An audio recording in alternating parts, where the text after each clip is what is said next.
श्री शिवाय नमस्तुभ्यम। आप सभी का आपके अपने YouTube चैनल की कथा टीवी पर मैं मीनू शर्मा स्वागत करती हूँ। आज 18 जुलाई शुक्रवार को श्रावण माह के कृष्ण पक्ष की अष्टमी तिथि है और आज के दिन आप रसपान करेंगे श्रावण मास महात्म्य में 8वें अध्याय का, जिसमें आप श्रावण मास में किए जाने वाले बुध गुरु व्रत का वर्णन सुनेंगे। तो इसीलिए हो सके तो इस अध्याय को पूरा सुनिएगा, वीडियो को पूरा देखिएगा और अच्छा लगे अध्याय तो वीडियो को लाइक एंड शेयर कीजिएगा। चैनल पर नए हैं, सब्सक्राइब नहीं किया है तो सब्सक्राइब भी कर ही दीजिएगा। और हाँ, यदि अब तक के अध्याय को आपने नहीं सुना है तो एक बार चैनल पर विजिट करके उन अध्यायों का रसपान जरूर कीजिएगा। तो चलिए शुरू करते हैं आज का यह 8वां अध्याय। तो बोलिए हर हर महादेव। ईश्वर बोले, हे सनत कुमार, अब मैं समस्त पापों का नाश करने वाले बुध गुरु व्रत का वर्णन करूंगा, जिसे श्रद्धा पूर्वक करके मनुष्य परम सिद्धि प्राप्त करता है।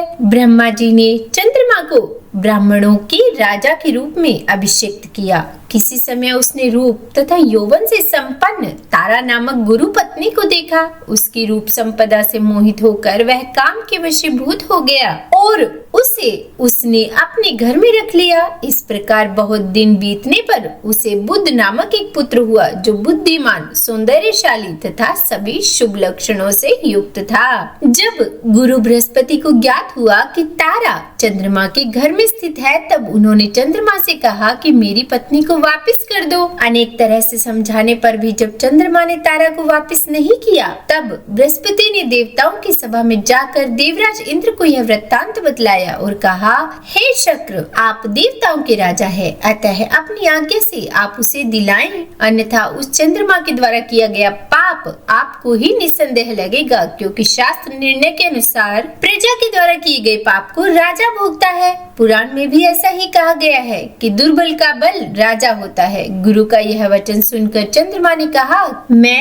आपकी आज्ञा से तारा को तो दे दूंगा, किंतु इस पुत्र को नहीं दूंगा। शास्त्र के अनुसार विचार करके देवताओं ने उस बुध को चंद्रमा को दे दिया। इसके बाद गुरु को उदास देखकर देवताओं ने उन दोनों को वर प्रदान किया, हे चंद्र, अब तुम घर जाओ, यह तुम्हारा भी पुत्र है और बृहस्पति का भी है। यह तुम्हारा पुत्र ग्रहों में प्रतिष्ठित होगा। हे सुराचार्य, आप यह दूसरा भी शुभ वर ग्रहण कीजिए कि जो बुद्धिमान व्यक्ति आप दोनों बुध गुरु का व्रत मिलाकर करेगा, उसकी संपूर्ण सिद्धि होगी। यह सत्य है, इसमें संदेह नहीं।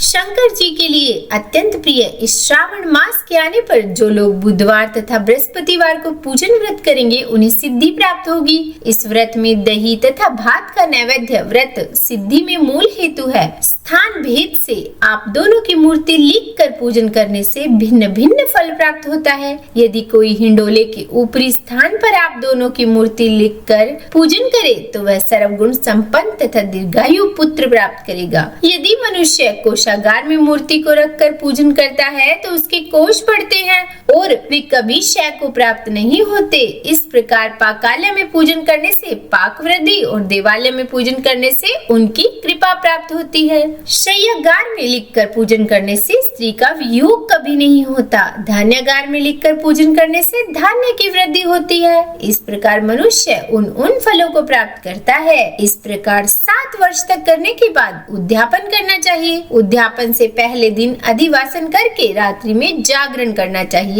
स्वर्ण की प्रतिमा बनाकर विधि पूर्वक 16 उपचारों से पूजन करने के पश्चात तिल, घृत, चारु और अपामार्ग तथा अश्वत्थ से युक्त समिधाओं से होम करना चाहिए। अंत में पूर्ण आहुति देनी चाहिए। उसके बाद मामा व भांजे को प्रयत्न पूर्वक भोजन कराना चाहिए। उसके बाद ब्राह्मणों को तथा अन्य लोगों को भी भोजन कराना चाहिए। स्वयं भी भोजन करना चाहिए। इस विधि से 7 वर्ष तक करने पर मनुष्य सभी मनोरथों को प्राप्त कर लेता है। जो इसे विद्या की कामना से करता है वह वेद शास्त्र के अर्थों को जानने वाला हो जाता है। बुध बुद्धि प्रदान करते हैं और और गुरु बृहस्पति गुरुता प्रदान करते हैं। सनत कुमार बोले, हे भगवान, आपने जो यह कहा है कि इस अवसर पर मामा तथा भांजे को भोजन करना चाहिए, यदि बताने योग्य हो तो इसका कारण बताइए। ईश्वर बोले, हे सनत कुमार, पूर्व काल में अत्यंत दीन तथा दरिद्र कोई दो ब्राह्मण थे। वे दोनों मामा भांजे थे। उदार पूर्ति हेतु परिश्रम पूर्वक भ्रमण करते हुए वे दोनों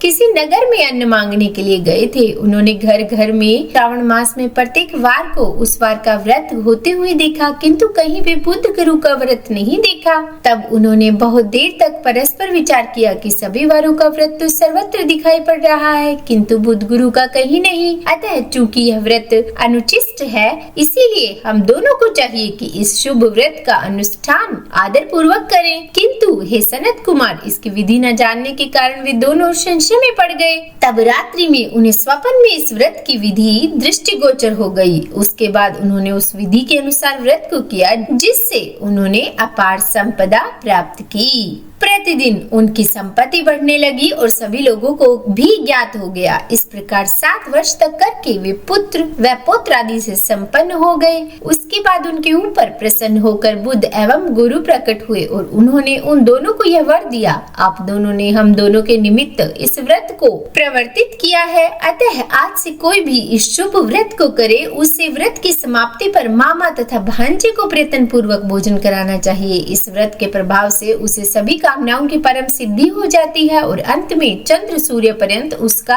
हमारे लोक में वास होता है। तो बोलिए हर हर महादेव। इस प्रकार श्री स्कंद पुराण के अंतर्गत ईश्वर सनत कुमार संवाद में श्रावण मास महात्म्य में बुद्ध गुरु व्रत कथन नामक 8वां अध्याय पूर्ण हुआ। हे भोलेनाथ, अगर आज के इस अध्याय को कहने, सुनने या सुनाने में हमसे कोई गलती हो गई हो तो हमें क्षमा करना। शिव पुराण और भागवत महापुराण में स्पष्ट लिखा है कि शिव और विष्णु एक ही है और भगवान कृष्ण स्वयं अपने श्रीमुख से कहते हैं कि जो मुझे माने शिव को नहीं और जो शिव को पूजे मुझे नहीं, दोनों पापी हैं। इसीलिए प्रेम से, मन से, भाव से सभी जयकारा लगाइए। हर हर महादेव, हर हर महादेव।